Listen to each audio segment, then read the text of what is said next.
Yeah, it needed more ponies. Written by Shadowflame. Read by no one, nobody, and others. I need more ponies. Epilogue.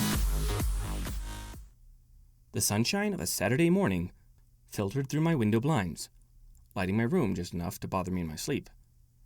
I blinked my eyes open from where I laid on my bed, groaning at the fact that I'd wanted at least some sleep, but knew that wasn't possible once I'd woken up already.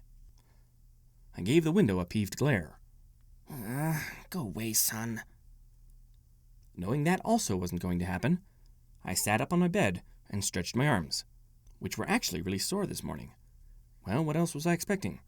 Running from all those wiener dogs with Emily yesterday really took its toll on them. Oh yeah, last night.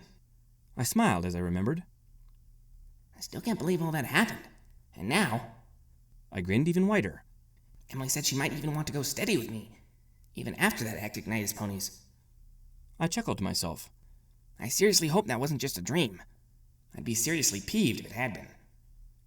Since it was morning, that meant breakfast. I hopped off of my bed and onto my feet, before losing balance and landing on all fours again. I blinked in surprise. What the?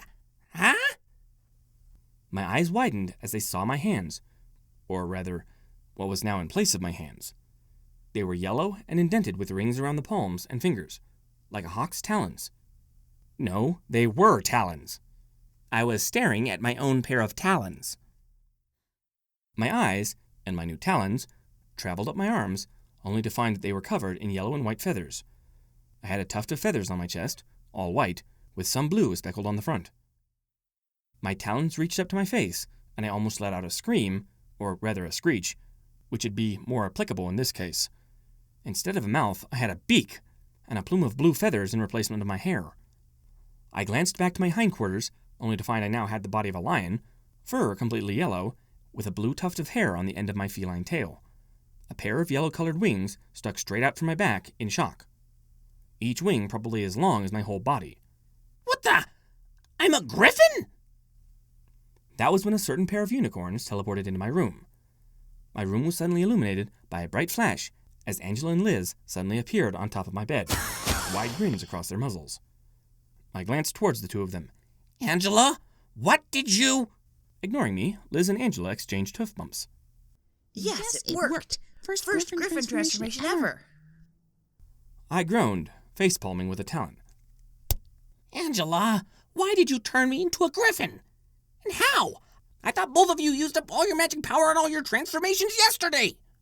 Yes, no need to squawk, Birdbeak. Liz muttered. Angela merely giggled. Well, last night at our sleepover, Emily fell asleep early, and Liz wanted to jump right into witchery. We were bored, so we decided to try Liz's very first experiment with circle magic. We slept until 4, the time which I guessed you would be turned back into a human again. And since it'd been a full day since I transformed you, I had enough pink soda to change you again.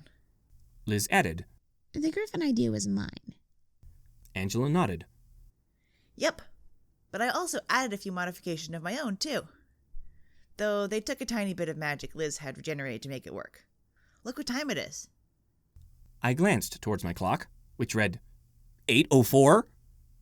Doing my math, I realized that meant the transformation completed itself in 4 hours while I was sleeping. 3 times as quickly as usual. I gaped at Angela. I changed 3 times as fast? Don't you know how painful it was when I went through a twice as fast transformation yesterday? Angela nodded. Yep, I did. That's why I also modified the spell to knock you into a coma until the transformation was finished. That way you wouldn't feel any pain. The way she'd said it made it sound like she'd given me the best cupcake on earth, which didn't help at all at the moment. I facepalmed again. And you did this because you were bored? No, silly, we did it for science.